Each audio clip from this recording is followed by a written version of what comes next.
Hello student, मैं शिवम मिश्रा अपने YouTube channel Mishra classes from Ayodhya पर मैथ्स के वीडियो अपलोड करता हूं और आज मैं इसी सीरीज में क्लास 12 यानी कक्षा 12 का मैट्रिक्स आव्यूह चैप्टर से ये पहला वीडियो अभी लेक्चर नंबर 1 मैं आप लोगों को प्रोवाइड करा रहा हूँ।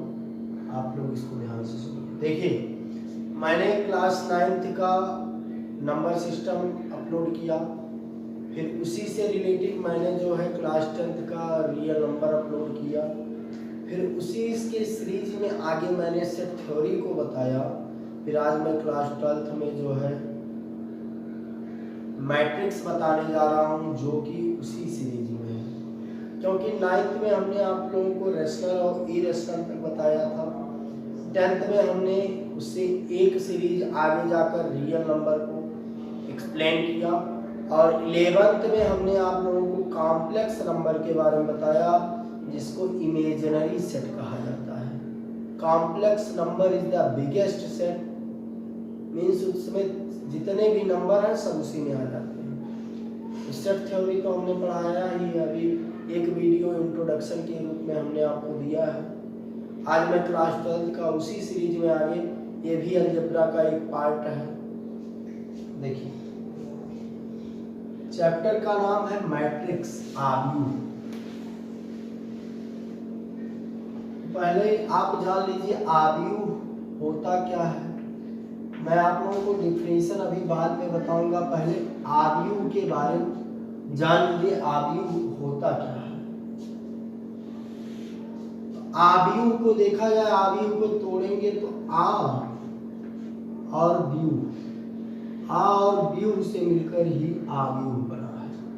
आव्यूह को बताने से पहले एक बार में महाभारत के पार्ट चक्रव्यूह को आप लोग देखिए। अब यहाँ पर मैं चक्रव्यूह की रचना नहीं कर रहा हूँ, लेकिन महाभारत में आप लोगों ने चक्रव्यूह के बारे में सुना होगा, देखा होगा। चक्रव्यूह देखिए, पहले इंटरेस्ट पैदा कर दें, तब उसके बाद आप लोग इसको अच्छे से पढ़ेंगे तब समझ में आएगा। चक्रव्यूह आप लोग जानते हैं, अभिमन्यु जो है चक्रव्यूह, अभिमन्यु को मारने के लिए चक्रव्यूह षड्यंत्र रचा गया था। महाभारत यहाँ पर हम नहीं बता रहे हैं, बाकी हो सकता है आपका कॉन्सेप्ट क्लियर हो जाए। चक्र मीन्स चक्राकार, चक्र मीन्स चक्राकार और व्यूह मीन्स रचना। व्यूह मीन्स क्या होता है? रचना। वहां पर एक चक्राकार रचना हुई थी, साइक्लिक रचना हुई थी, इसीलिए उसका नाम हो गया चक्रव्यूह। यहां पर क्या लिखा? आव्यूह। आव्यूह, आ मीन्स आयताकार, आ मीन्स आयताकार और व्यूह मीन्स रचना। देखिए, मैथ है, मैथ में हमने बताया आ मीन्स आयताकार और व्यू मीन्स रचना। इंग्लिश में इसको रेक्टेंगुलर क्या कहते हैं? रेक्टेंगुलर, रेक्टेंगुलर आकृति का जो होगा वही क्या कहलाता है? आव्यूह कहलाता है। ये एक इसका ऐसे छोटा सा, जैसे आप लोग जब साइंस पढ़ते हैं तो कहा जाता है विज्ञान लिखा होता है। क्या लिखा होता है? वास्तव में देखा जाए तो अधिकतर जो वर्ड होते हैं उसी में उसका मीनिंग छिपा होता है, विज्ञान। अब विज्ञान को आप तोड़ेंगे तो बी और ज्ञान होगा कि नहीं होगा? What is the B? B means विभिन्न, मैनी, और ज्ञान मीन्स नॉलेज। किसी भी वस्तु से हमें तमाम प्रकार की ज्ञानें मिले, वही तो विज्ञान है। वास्तव में मैथ भी एक विज्ञान है। एक विज्ञान क्या विज्ञान है? आपको इससे ज्ञान नहीं मिल रहा है? मिल रहा है, इसका मतलब ये विज्ञान है। क्योंकि विज्ञान का डिफिनीशन होता है, विज्ञान वही नहीं फिजिक्स पढ़ लिए, केमिस्ट्री पढ़ लिए, जिससे भी आपको कुछ ज्ञान मिले वही विज्ञान है। ठीक है, इधर देखिए। अब आप लोग समझ गए होंगे कि आव्यूह जो मैट्रिक्स होता है वो आ मीन्स आयताकार, आयताकार मीन्स रेक्टेंगुलर और व्यूह मीन्स रचना। व्यूह मीन्स क्या होता है? रचना होता है। आयताकार रचना जिसमें होता है वही क्या कहलाता है? आव्यूह कहलाता है। अच्छा, तब आप लोग सोचते होंगे कि आव्यूह की रचना क्यों की गई, आव्यूह की जरूरत क्या पड़ी कि आव्यूह बनाना पड़ा, मैट्रिक्स बनाना पड़ा मैथ में। तो मैं बता दूं, आव्यूह की रचना कंप्यूटर में होता है, मॉलिक्यूलर फिजिक्स में होता है, वहां पर इसका यूज किया जाता है। और आव्यूह को सबसे पहले बताया कौन था? तो आव्यूह को सबसे पहले जे सिल्वेस्टर ने बताया था, और इसको और मॉडिफाइड करके जो है एक गणितज्ञ और आए थे जिनका नाम था जो है आर्थर कैले। सबसे पहले आव्यूह को जो है जे सिल्वेस्टर ने बताया, उसके बाद आव्यूह को जो है जॉर्ज कैले ने एडवांस किया था, और इसका यूज कहाँ किया जाता है? मॉलिक्यूलर फिजिक्स में और कंप्यूटर प्रोग्रामिंग में किया जाता है। तो ये इसका यूज है, ये मैथ में आप लोगों को पढ़ाया जाएगा, बहुत अच्छा चैप्टर अलजेब्रा का एक पार्ट है। मैं थोड़ा माहौल क्रिएट कर रहा था कि आव्यूह का, देखिए यहाँ पर मैंने कंपेयर किया महाभारत के एक पार्ट से चक्रव्यूह से। चक्रव्यूह रचा गया था, चक्रव्यूह उसका नाम क्यों पड़ा? क्योंकि वह चक्राकार रचना थी, इसीलिए उसका नाम क्या पड़ गया था? चक्रव्यूह। ये आयताकार रचना है, इसीलिए इसका नाम पड़ गया आव्यूह। कोई दिक्कत हो तो बताइए। नहीं, आगे देखिए, और हम एक आध एग्जाम्पल बता दें आप लोगों को। जैसे आप लोगों का एग्जाम होता है, अभी तो देखिए सीबीएसई बोर्ड वालों को प्रमोट कर दिया गया, यूपी बोर्ड वालों का 24 अप्रैल से एग्जाम था, फिर बाद में पता चला 8 मई से है, 10 मई से, अभी वो भी क्लियर नहीं हो पाया है। मतलब जब आप एग्जाम पे जाते हैं तो ये कमरा है, मान लीजिए ये कमरा है कि नहीं है? ये कमरा है, ये कमरा है। तो यहाँ पर ये सीटिंग प्लान है, क्या है? सीटिंग प्लान है। देखिए आव्यूह का, मैट्रिक्स का कितना वो है, देखिए अभी और भी कुछ बताएंगे, हम ऐसे बता रहे हैं। तो कमरा का ये जो है ये गेट है, तो आप यहाँ से एंट्री किए, अंदर आए, तो यहाँ पर गुरुजी जो है, जो यहाँ पर ड्यूटी कर रहे हैं, उन्होंने आपसे कहा, ये गुरुजी है, मान लीजिए क्या गुरुजी है ये, इन्होंने आपसे कहा कि आपका जो सीट है, देखिए ये जो है लाइन इधर क्षैतिज, हॉरिजॉन्टल लाइन जो है, हॉरिजॉन्टल क्षैतिज लाइन जो है, ये रो को रिप्रेजेंट करता है। रो मीन्स पंक्ति होता है, रो का हिंदी क्या होता है? पंक्ति होता है। और ये जो वर्टिकल लाइन है ये है कॉलम, कॉलम का हिंदी क्या होता है? स्तंभ है। खंभा देखिए, खंभा, आज तक ऐसी बड़ी चीजों को कोई खंभा कहा है? खंभा किसे कहा जाता है? पिलर जो एकदम खड़ा होता है, लाइन का जो पोल होता है, लोग क्या कहते हैं? खंभा कहते हैं। तो खंभा कभी गिरे हुए चीज को कहा जाता नहीं, जो एकदम स्टैंड खड़ा हो। तो ये खड़ा है कि नहीं है? देखिए ये खड़ा है, और ये पड़ा है। जो खड़ा है उसको स्तंभ, जो पड़ा है उसको पंक्ति। अब ये सब रो है, R for row, R for row, C for column, C for column. अब यहाँ पर आप गेट पर आए तो इनसे पूछे, आप इनसे पूछे जो है, सर हमारा सीटिंग प्लान क्या है? मान लिया यहाँ पर कोई वो नोटिस ना लगा, नोटिफिकेशन ना हो, आप इनसे पूछे तो आपके टीचर जो है उन्होंने आपसे कहा आपका सीटिंग प्लान जो है दूसरे रो में, रो क्या है? दूसरे रो में दूसरा कॉलम, दूसरे रो में दूसरा कॉलम। कौन सा रो है? दूसरा। कॉलम कौन सा है? 2। तो रो कौन सा है? देखिए ये फर्स्ट रो है, ये पूरा फर्स्ट रो है। ध्यान से देखिए, ये पूरा फर्स्ट रो है, ये पूरा सेकेंड रो है, ये पूरा थर्ड रो है। ये जो है फर्स्ट कॉलम है, ये सेकंड कॉलम है, ये थर्ड कॉलम है। देखिए, और यहाँ पर इनका सीटिंग प्लान इस बच्चे का क्या है, ये स्टूडेंट है, विद्यार्थी है, और ये टीचर है। तो विद्यार्थी स्टूडेंट टीचर से पूछता है सर हमारा सीटिंग प्लान इस रूम में कहाँ है, मतलब हमको कहाँ बैठकर एग्जाम देना है। तो टीचर जो है वो कहते हैं आपका दूसरे रो में दूसरा कॉलम है। आप ये गलती मत कीजिएगा कभी, कॉलम पहले नहीं, रो बाई कॉलम मैट्रिक्स से चलता है। अभी नोटेशन हम लिखा देंगे, संकेतन अभी सब उसमें क्लियर कर देंगे। पहले सुनिए, दूसरे रो में दूसरा कॉलम, तो रो देखिए, ये पहला रो देखिए, R1 हमने लिखा, R फॉर रो 1 मीन्स पहला रो, R फॉर रो 2 मीन्स दूसरा रो। दूसरे रो में ये दूसरा रो है, देखिए ये दूसरे रो में दूसरा कॉलम, ये फर्स्ट कॉलम, ये सेकंड कॉलम। अब सेकंड कॉलम यही तो है, दूसरे रो में दूसरा कॉलम, तो दूसरे रो का दूसरा कॉलम यही तो आ रहा है। देखिए दूसरा रो ये है और दूसरा कॉलम ये, तो इसका मतलब ये बच्चा कहाँ पर बैठेगा, यहाँ। एक बच्चा और आ गया, गुरुजी ने कहा आपका पहले रो में तीसरा कॉलम है, तो पहला रो कौन सा है, पहला रो यही तो है, पहला रो यही पूरा है। कैवा कॉलम है, तीसरा, पहले रो में तीसरा कॉलम माने बच्चा कहाँ बैठेगा, यहाँ बैठेगा।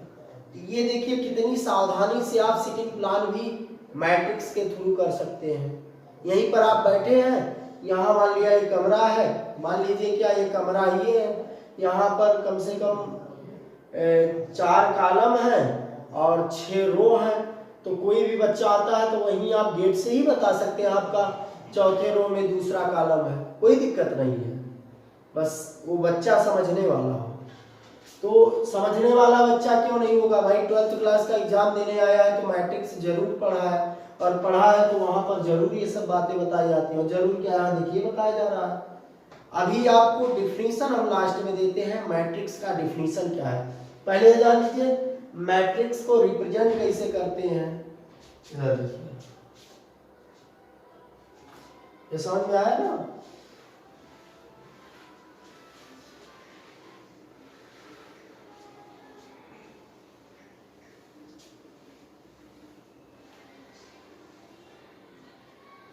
अब ये बताइए मैट्रिक्स को, जैसे हमने कल सेट थ्योरी पढ़ाया था तो हमने बताया था सेट थ्योरी को, जो सेट है उसको कैपिटल ए से रिप्रेजेंट करते हैं, और जो उसके एलिमेंट है उसको स्मॉल लेटर से रिप्रेजेंट करते हैं। सेट थ्योरी को पूरे कैपिटल लेटर से रिप्रेजेंट करते हैं, बड़ा वाला ए, बड़ा वाला बी, और सेट थ्योरी के जो एलिमेंट अवयव होते हैं उनके छोटे अक्षर से ए बी छोटे।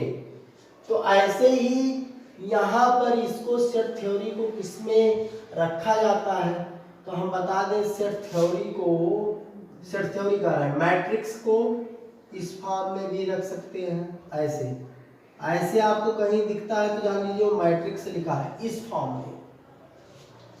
बहुत से राइटर ऐसा भी लिखते हैं, इसमें भी डिनोट करते हैं,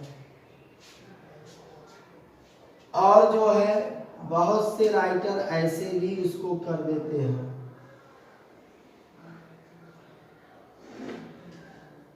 यहाँ पर देखिए बहुत लोगों के अंदर कंफ्यूजन आएगी। अभी ये मैट्रिक्स चैप्टर पढ़ाने के बाद मैं आप लोगों को डिटरमिनेंट्स पढ़ाऊंगा, सारणी। तो सारणी को रिप्रेजेंट किया जाता है ऐसे, इसमें, तो इसमें और इसमें लोग कंफ्यूज हो जाते हैं, कोई कंफ्यूजन नहीं है।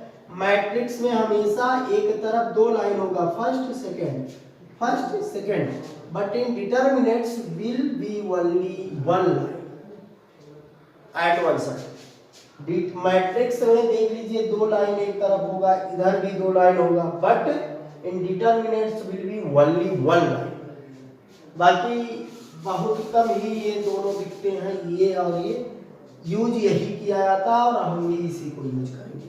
बस आपकी जानकारी के लिए बता दें, नहीं तो कभी ऐसे भी मिल गया या ऐसे मिल गया तो कहोगे हमको पता ही नहीं है, गुरु जी जीवन में हमको बताया ही नहीं। बस जान लीजिए कि मैट्रिक्स में जो होता है, मैट्रिक्स को हमेशा इसी में रिप्रेजेंट किया जाता है, इस फॉर्म में आता है, इस फॉर्म में आता है, कोई दिक्कत नहीं है।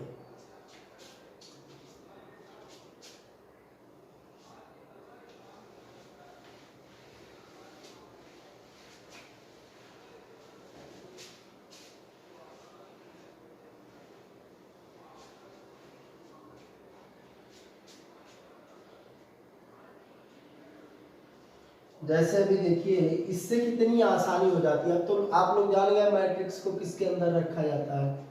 इधर देखिए, यहां पर हम लिख दें 1 6 7 2 4 3, कुछ भी लिख दीजिए।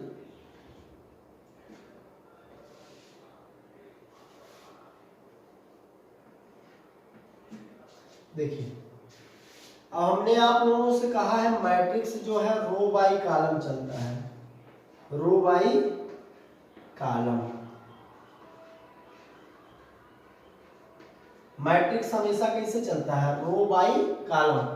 और रो हमने बताया है, रो ये है, पहला रो R1, दूसरा रो R2, तीसरा रो R3, चौथा रो R4। रो बाई कॉलम चलता है ना, तो ये रो हो गया, ये क्या है, कॉलम है। पहला कॉलम C1, दूसरा कॉलम C2, तीसरा कॉलम C3, ये C3 क्या बता रहा है, तीसरा कॉलम। तो देखिए रो बाई कॉलम मतलब पहले रो लिखा जाता है। तो कितने रो हैं, 1 2 3 4, तो 4 इंटू रो हो गया कॉलम, 1 2 3, कितने कॉलम है, 3 कॉलम। मतलब यदि आपसे कोई पूछता है इस पूरे सिस्टम में, इस पूरे प्रोसेस में, इस मैट्रिक्स के अंदर कितने एलिमेंट हैं, बड़ी आसानी से आप इन दोनों का मल्टीप्लाई कर दीजिए, 4 3 जा 12। इस मैट्रिक्स में टोटल कितने एलिमेंट हैं, 12। कैसे है इधर देखिए, 1 2 3 4 5 6 7 8 9 10 11 12, इतना समय लगा काउंट करने में। आप डायरेक्ट यही देखिए, 4 रोज हैं, 3 कॉलम्स हैं, दोनों का आपस में मल्टीप्लाई कर दीजिए, जितने आते उतने एलिमेंट हैं, और गारंटी देते हैं उतने ही रहेंगे। आप देख लीजिए, चाहे हम काउंट भी करके बताएं, 12 ही है इसमें एलिमेंट। तो ये जो है आप इससे बड़ी आसानी से भी बता सकते हैं। जैसे अभी पूरा इसमें 1000 रो रहे, 500 कॉलम रहे, तो अब 1500 रो और कॉलम में हर एक सीट फुल है, तो आपको बताना पड़े कि कितने स्टूडेंट हैं, तो आप काउंट करने में समय लगेगा कि नहीं लगेगा। तुरंत आप पहले पूछ लीजिए कितने रो हैं, तो उन्होंने कहा 1000 रो है। कितने कॉलम है, कहा 500 कॉलम है, तो 1000 इंटू 500 कर दीजिए, जो आता है वही आंसर हो जाता है। 5 लाख हो जाएगा, 5 लाख स्टूडेंट। भाई 100 रो है और 500 कॉलम है, तो उसके अंदर कितने लोग हैं, 100 इंटू 500, 1000 इंटू 500 कर दीजिए। इधर देखिए,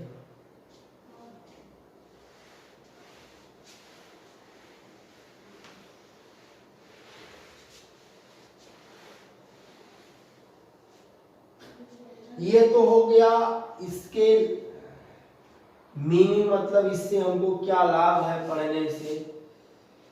अब आप लोगों को हम बता दें रो बाई कॉलम, जैसे हमने कहा रो बाई कॉलम चलता है, तो रो बाई कॉलम चलने का मतलब पहले रो लिखा जाता है, फिर कॉलम लिखा जाता है। तो इसी के पीछे आप एक छोटा सा ट्रिक जान लीजिए। वैसे 12th क्लास में है, ट्रिक उरिक बताना उचित नहीं है, क्योंकि डिटेल में ही सब कुछ जानना चाहिए। बस ऐसे जान लीजिए, थोड़ा आपको अच्छा लगे। रामचंद्र,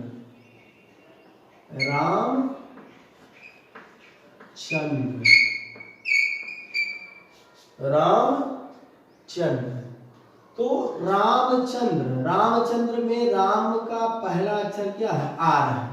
देखिए आर है कि नहीं, आर फॉर रो, और चंद्र का पहला अक्षर क्या है? सी है, सी फॉर कॉलम। देखिए क्वेश्चन भी लगाएंगे और भगवान का नाम भी लेंगे, रामचंद्र। रामचंद्र को साथ लेते हुए आप पूरा मैट्रिक्स सॉल्व कर देंगे। ये रामचंद्र क्या डिनोट करता है?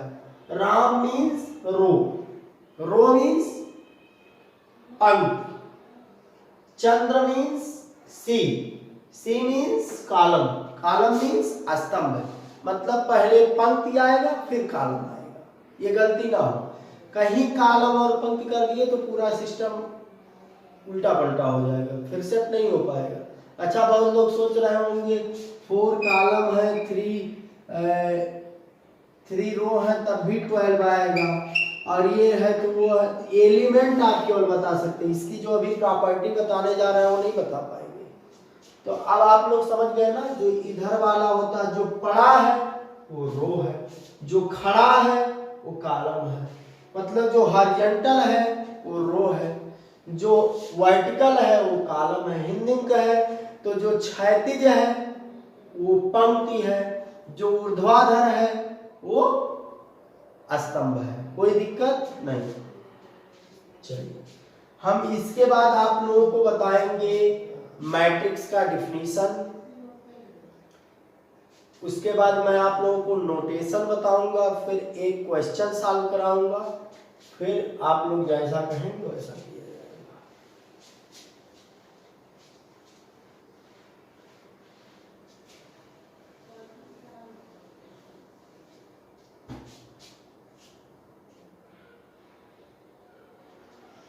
अब देखिए मैट्रिक्स का डिफिनीशन हम हिंदी और इंग्लिश दोनों लिख दे रहे हैं। हमने आप लोगों को सेट के बारे में कल बताया था। A well defined collection is called a set. Set can be collection but all collection cannot be set. उसमें मैंने डिटेल में बताया, आप लोग जरूर सुना उसको। यहाँ पर 2 नंबर यूज किए जाएंगे, एक रियल नंबर, एक imaginary number. Imaginary number means काल्पनिक संख्या है, जो कि हमने कल कॉम्प्लेक्स नंबर बताया था। The biggest set is the complex number. Complex number से बड़ा कोई सेट नहीं है। अब ध्यान से सुनिए, आ सेट है। अभी इसको समझा रहे हैं, ध्यान से सुनिए। Of N numbers, a set of N numbers. अब वो नंबर्स कैसे हो सकते हैं? ब्रैकेट में हम लिख देते हैं रियल, और रियल हो सकते हैं या इमेजिनरी हो सकते हैं। काल्पनिक संख्याएं भी होती हैं, आयोटा, आई का वैल्यू होता है √-1, ये सब काल्पनिक संख्याएं होते हैं। कॉम्प्लेक्स नंबर का एक चैप्टर आएगा, arranged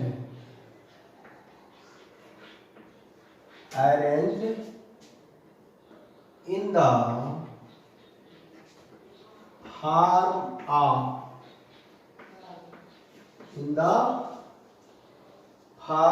of rectangular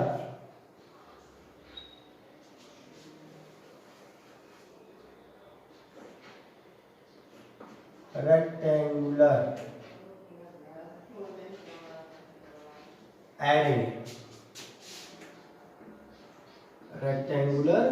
array is called matrix। अब नीचे लिख दे where, तो यह हम समझा रहे हैं, m number of row, n number of column. ध्यान से सुनिए, हमने यहां पर क्या लिखा है? मैट्रिक्स लिखा है, आ सेट ऑफ m नंबर्स। जैसे यहां पर 4 × 3 है ना, तो यहां पर m क्या है? 4 है। n क्या है 3। यहाँ पर देखिए लिखा है m मीन्स नंबर ऑफ रोज, जो पंक्तियों को रिप्रेजेंट करता है, n means number of column, जो कॉलम को रिप्रेजेंट करता है। तो ये कैसे नंबर्स हो सकते हैं, या तो रियल होंगे या तो इमेजिनरी। अरेंज्ड व्यवस्थित होते हैं, अरेंज्ड मीन्स व्यवस्थित होते हैं, इन द फॉर्म माने रूप में, ऑफ रेक्टेंगुलर आयताकार, एरे व्यवस्था, एरे मीन्स होता है व्यवस्था, ARRAY, एरे मीन्स क्या होता है व्यवस्था, इज कॉल्ड मीन्स कहलाते हैं आ मैट्रिक्स, एक मैट्रिक्स कहलाते हैं, मतलब आव्यूह कहलाते हैं। अभी अभी शुरू में जब मैंने लेक्चर स्टार्ट किया तो मैंने आव्यूह के बारे में बताया। आव्यूह मीन्स आयताकार रचना ही आव्यूह कहलाता है। तो यहाँ पर लिखा ना, a set of m where m is number of row माने जो पड़ा है, हॉरिजॉन्टल, n मीन्स जो खड़ा है, स्तंभ है, वर्टिकल। वो कैसे नंबर हो सकते हैं, या तो रियल होगा, रियल हमने पढ़ाया है रियल नंबर। यदि आपने नहीं पढ़ा है तो 10th क्लास का वीडियो जरूर देखा, मेरे YouTube channel Mishra classes from Ayodhya पर ये है। और इमेजिनरी मीन्स काल्पनिक संख्या, अरेंज्ड मीन्स व्यवस्थित होते हैं, इन द फॉर्म रूप में, किस रूप में, ऑफ रेक्टेंगुलर आयताकार, एरे मीन्स व्यवस्था, आयताकार व्यवस्था में ये व्यवस्थित किए होते हैं। और ऐसे सिस्टम को इज कॉल्ड मीन्स कहलाता है मैट्रिक्स, मैट्रिक्स कहलाता है, मैट्रिक्स मीन्स आव्यूह। Where m is row and n is column. हमने बताया नहीं, रामचंद्र, राम का पहला अक्षर R for row, Chandra C for column, row by column चलते हैं, ठीक है ना। अब ये मैट्रिक्स का जो है ये डिफिनीशन हो गया, आप लोग इसका स्क्रीनशॉट ले लें।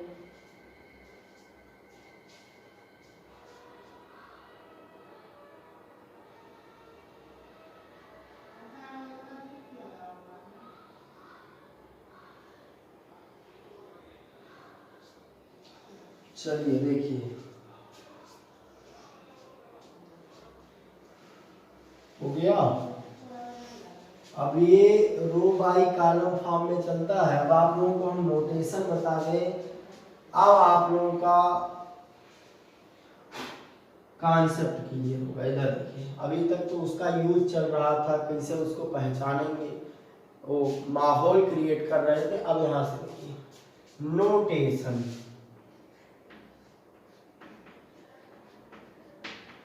हिंदी में इसको संकेतन कहा जाता है। क्या कहा जाता है, संकेतन।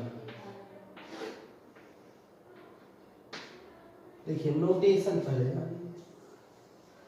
देखिए, जैसे हमने बताया ना, आ सेट, सेट को हमेशा किससे रिप्रेजेंट करते हैं, कैपिटल लेटर से। अब चाहे जो यहाँ पर हमने ए मान लिया और ये इस फॉर्म में लिखा है तो मतलब ये मैट्रिक्स ही हो गया। और ये सफिक्स में लिखा है, ए के मल्टीप्लाई नहीं है, सफिक्स में है, आई और जे। आई यहाँ पर रो को बताएगा और जे यहाँ पर कॉलम को बताएगा। जो पहले आता है वो रो को बताता है और जो बाद में आता है उसको कॉलम को बताता है। और किस ऑर्डर का है, यम क्रॉस एन। यहाँ पर कोई पूछता है ऑर्डर क्या है इसका, तो ऑर्डर इसका क्या है, यम क्रॉस एन है। ऑर्डर का हिंदी होता है क्रम। किस क्रम में है, यम क्रॉस एन में है, यम क्रॉस एन में है। यम यहाँ पर क्या है, बोलिए, पहले है रो, रो बाई कॉलम चलता है ना। एन यहाँ पर क्या है, कॉलम है। इसको सफिक्स बोलते हैं, आई जे को, आई एंड है जे, सफिक्स कहिए या इसको सब स्क्रिप्ट कहते हैं। क्या कहते हैं, सब स्क्रिप्ट। बहुत लोग इसको नहीं जानते सब स्क्रिप्ट क्या होता है। हिंदी में कहे तो पादांक। पादांक वाले जो पैर के पास हो, देखिए पैर के पास है, ए से नीचे है एकदम पैर के पास, पादांक एकदम नीचे, सब स्क्रिप्ट कहा जाता। और यही यदि इस फॉर्म में हो जाता तब क्या कहते हैं? Super script. ये अभी आप लोगों को नहीं पढ़ना है। और मैट्रिक्स अभी आप स्टार्ट किए हैं, अब आगे बीएससी करेंगे, बीटेक करेंगे और भी एमएससी पूरा भरा पड़ा, तो यहीं से सुनते चलिए। मैट्रिक्स के भी कई फॉर्म होते हैं, जैसे रेक्टेंगुलर होता है, स्क्वायर होता है। रेक्टेंगुलर माने रेक्टेंगल होता है, आयत में होता है, वर्ग में होता है। अब इनकी अलग अलग प्रॉपर्टी होते हैं, सब बताया जाएगा। तो ये जान गए ना, A इक्वल टू ए आई जे किस ऑर्डर का ये मैट्रिक्स है, यम क्रॉस n ऑर्डर का है। और आदत डाल लीजिए ऑर्डर कहने का या क्रम कहने का। ऑर्डर या क्रम कहते हैं, यम क्रॉस n का है। ऐसे एक नंबर में पूछ लेगा, ऐसे कोई मैट्रिक्स दे देगा, जैसे यही हम लिख देते हैं A11 A22। अब ये first row first column, first row second column, ये second row first column, second row second column. और बढ़ा दे थोड़ा। अब आपको बताना है थर्ड रो फर्स्ट कॉलम और थर्ड रो सेकंड कॉलम। इधर देखिए, अब इस फॉर्म में है तो मैट्रिक्स है। कोई पूछता है किस ऑर्डर का है, तो ऑर्डर मीन्स पहले क्या देखोगे, पहले क्या देखते हो, पहले रो देखते हो। रामचंद्र आर, तो कितने रो हैं? 1 2 3। कितने रो हैं? 3, यहीं 3 लिख दीजिए। उसके बाद क्या आता है? Column. Chandra, C for column, first column and second column. किस ऑर्डर का है? यहीं लिख देंगे 3x2 ऑर्डर का है। गलती से 2x3 बोल दिए तो गलत हो जाएगा। एलिमेंट तो सेम आ जाएंगे। कोई पूछता है इसमें कितने एलिमेंट है? 6। यदि 3x2 कहते हैं तब भी 6 आएगा, 2x3 कहते हैं तब भी 6 आएगा। लेकिन केवल एलिमेंट बता सकते हैं। क्यों? क्योंकि in the multiplication the commutative law follow. क्रम विनिमय नियम से तो यह सत्य हो जाएगा, लेकिन इसमें मैट्रिक्स में नहीं चलेगा। रो बाई कॉलम चलना पड़ेगा। जैसे फर्स्ट सेकंड थर्ड रो है, first second 2 column, third row 3 row हैं 2 कॉलम है। तो आप इसको समझे कि नहीं समझे? इसको देखिए एक बार, इसका स्क्रीनशॉट ले लीजिए या कॉपी कर लीजिए।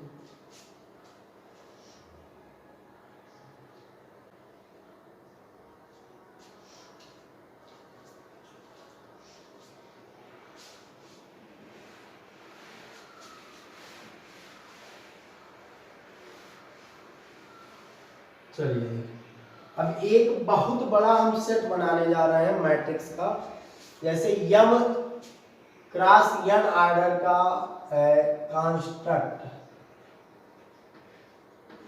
कंस्ट्रक्शन करना है। कंस्ट्रक्ट मीन्स रचना कीजिए आ मैट्रिक्स, एक मैट्रिक्स की इन यम cross n order.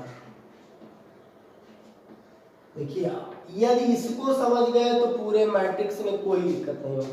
Construct means रचना कीजिए अ मैट्रिक्स, एक आव्यूह का इन यम क्रॉस n ऑर्डर। यम क्रॉस n माने यम, व्हाट इज द यम? यहाँ यम क्या होगा? रो होगा, और n क्या होगा? कॉलम होगा। देखिए, माइंड कंसंट्रेट करके ध्यान से इसको सुनिए। कंस्ट्रक्ट मीन्स रचना करना है। अभी हम क्वेश्चन भी लगाएंगे तो जनरल फॉर्म बता रहे हैं इसका, व्यापक रूप। देखिए, हम इंग्लिश में भले ही लिख रहे हैं लेकिन हिंदी में बोल रहे हैं पूरा। यहाँ कंस्ट्रक्ट मीन्स रचना कीजिए अब मैट्रिक्स एक आव्यूह का इन यम क्रॉस n ऑर्डर। यम क्रॉस n ऑर्डर के क्रम में इसका रचना करना। यम रो होंगे, यम पंक्तियां होंगी और n कॉलम होंगे। तो यहाँ तक कोई दिक्कत नहीं। चलिए अब हम इसकी रचना करते हैं। ये मान लीजिए इसको एक बड़ा सा वो बनाइए, सबको दिखाई दे रहा है ना।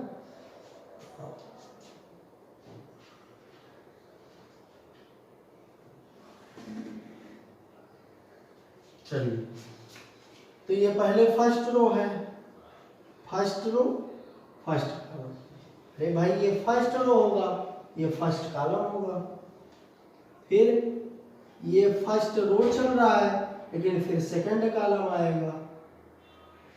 फिर अभी भी ये फर्स्ट रो चल रहा है, रो तो फर्स्ट है, पहला किसको शो करता है, रो को। उसके बाद column, first column, second column, third column. तो अब कहाँ तक जाएंगे, ऐसे ऐसे डॉट डॉट कर दीजिए। लेकिन ये तो होगा फर्स्ट रो, देखो पहली पंक्ति में चल रहा है, लेकिन डॉट डॉट डॉट करके हम 99वें कॉलम पर पहुंच गए। देखिए बीच में बहुत कॉलम है, यहाँ पर कहाँ तक दिखाएंगे, तो बीच में हमने डॉट डॉट डॉट कर दिया, 99वां कॉलम है ये 99वां कॉलम है। इस लाइन में जो आएंगे वो इस स्तंभ को कौन सा कॉलम कह रहे हैं, यन column,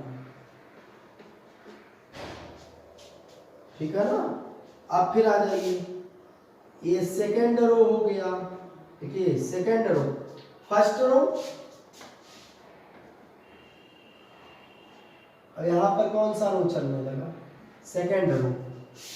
second row first column, second row second column, यानी दूसरी पंक्ति दूसरा स्तंभ। फिर सेकेंड रो दूसरी पंक्ति तीसरा कॉलम, डॉट डॉट डॉट कहाँ तक जाएंगे, दूसरी रो तो है लेकिन ये कॉलम कहवा है, या नवा कॉलम है। अब ऐसे चले आइए यहाँ तक, डॉट डॉट डॉट, ये मान लीजिए यमवा कॉलम पर पहुंच गए।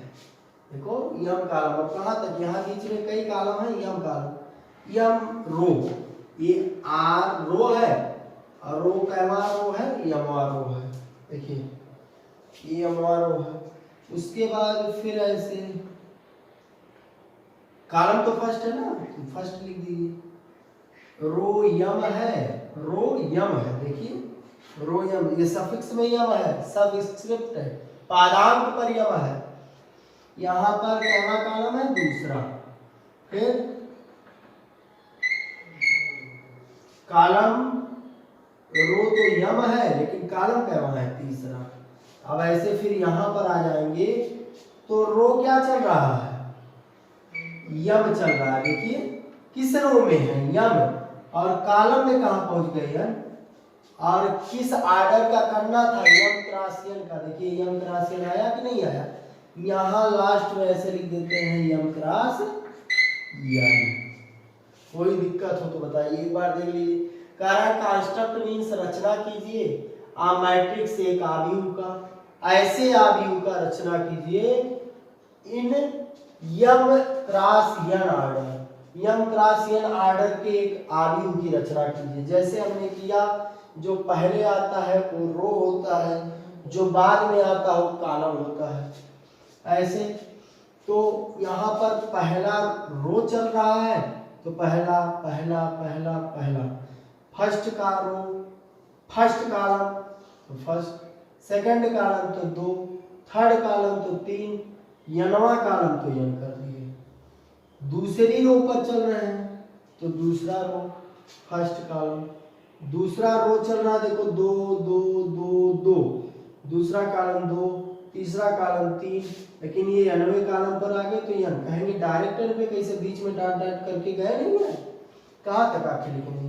फिर यहाँ पर ही यमवा रो हो गया, तो यम फिर यम फिर यम फिर यम, लेकिन ये पहला कॉलम तो 1, दूसरा कॉलम 2, तीसरा कॉलम 3, और ये यनवा कॉलम है तो यन। हमारे ख्याल से आप लोग समझे होंगे। इसका ना हो तो आप कॉपी कर ले या स्क्रीनशॉट ले लें।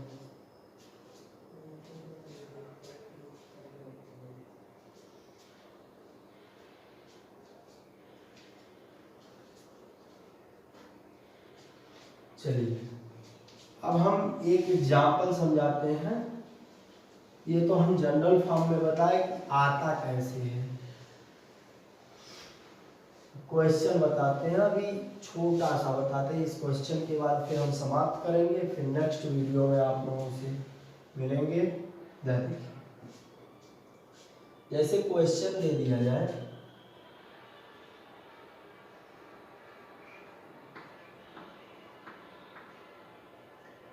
क्वेश्चन है construct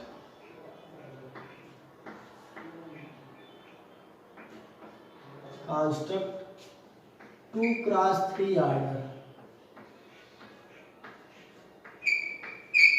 2x3 order matrix in which Aij is given. Aij is given। जैसे question Aij equal to I into j और B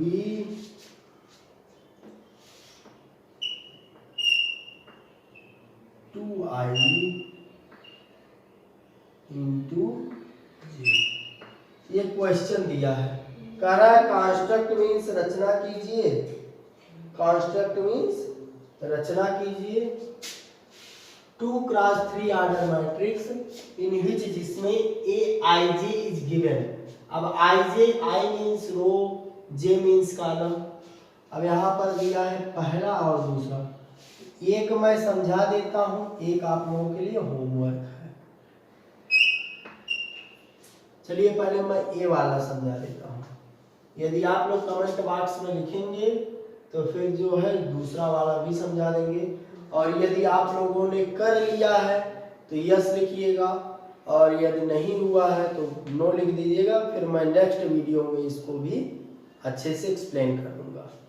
बाकी एनसीईआरटी के बुक से तो मैं और भी क्वेश्चंस लगाऊंगा। ये तो अभी एकदम शॉर्ट फॉर्म में है, छोटा सा क्वेश्चन। सॉल्यूशन लिखेंगे ए वाले का, सॉल्यूशन हम किसका कर रहे हैं, ए वाले क्वेश्चन का। यहाँ पर लिख देंगे पहले तो आप इसका वो लिख लीजिए जनरल फॉर्म 2x3 ऑर्डर का ना। तो यहाँ पर आपको तुरंत बताना चाहिए कि 2 यहाँ पर क्या होगा, रो होगा, R फॉर रो, 3 क्या होगा, कॉलम होगा, C फॉर कॉलम, माने 2 रो होंगे और 3 कॉलम होंगे। तो ऐसे होगा। मैट्रिक्स को हमेशा इसी में रखा जाता है। पहली रो है, देखिए हम लिखने को बता दें, पहला रो कितने कॉलम होंगे, 3 ना। तो first column, second column, third column. ये फर्स्ट रो है तो फर्स्ट फर्स्ट फर्स्ट। देखिए पहले रो बाय कॉलम चलता है तो रो लिख दिया, फिर फर्स्ट कॉलम तो फर्स्ट, फिर सेकंड कॉलम, फिर 2, फिर थर्ड कॉलम तो 3। अब इधर देखिए, फिर अब दूसरे रो पर आ गए ना, तो रो पहले चलता है, रो लिख लीजिए, नहीं तो रोओगे। फिर फर्स्ट कॉलम यहाँ first, second column second, third column third. ये रो है R1, ये रो है R2, ये फर्स्ट कॉलम C1, ये सेकंड कॉलम C2, ये थर्ड कॉलम C3। अब देखिए 2x3 ऑर्डर का मैट्रिक्स हो गया। ये तो जनरल फॉर्म हो गया। अब देखिए हम क्वेश्चन सॉल्व करते हैं। कहिए तो इसको मिटा दे, क्योंकि नहीं तो इधर देख लीजिए, यहाँ पर दिया है Aij equal to I into J. तो इधर देखिए पहले वाले पर I का वैल्यू कितना है 1, J का वैल्यू कितना है 1। यहाँ पर लिखेंगे A है, सब स्क्रिप्ट में लिखेंगे I का वैल्यू कितना है 1, यहाँ पर 1 लिख दिए। J का भी वैल्यू कितना है 1, यहाँ पर 1 लिख दिए। I का वैल्यू अभी अभी पता चला 1, और जे का भी वैल्यू कितना है 1, तो 1 × 1 = 1, 1 बन जा 1। अरे भाई एक का गुणा एक में करोगे तो यक्का तो होगा। उसके बाद देखिए इसका काम समाप्त, इस पर आ जाइए A12, तो यहाँ पर i का वैल्यू पहले i है ना, i का वैल्यू कितना है 1 है, बट j का वैल्यू कितना है 2 है, तो यहाँ पर 2 रखेंगे। अब यहाँ पर देखिए i का वैल्यू 1 और j का वैल्यू 2, 1 2 जा 2, कोई दिक्कत नहीं, एकदम आसान भाषा बता रहे, इजी वे में एकदम बता रहे। इसको नहीं समझ पाएंगे तो आगे और भी कई क्वेश्चन आएंगे, हम आप लोगों को डरा नहीं रहे, मतलब अभी से जो है क्लियर करते चलिए कॉन्सेप्ट। इसके बाद आएगा A1, देखिए 1, i का वैल्यू 1 है और j का वैल्यू 3, i का वैल्यू 1 रखेंगे और j का वैल्यू 3 रखेंगे, तो 1 3 जा 3 होगा। अब इस फर्स्ट रो का सब काम हो गया।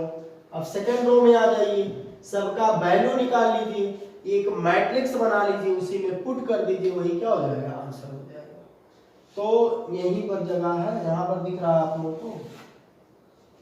अब है A21, i का वैल्यू 2, j का वैल्यू 1, तो 2 × 1 = 2 बन जाए 2। A22 देखो A22, i का वैल्यू 2, j का वैल्यू 2, तो 2 × 2 = 4। A23, 2 × 3 = 6। अब इधर देखिए, यहां लिखेंगे देन मैट्रिक्स, उसके बाद यहां पर आ जाएंगे, तो A है, A लिख दिए इक्वल टू,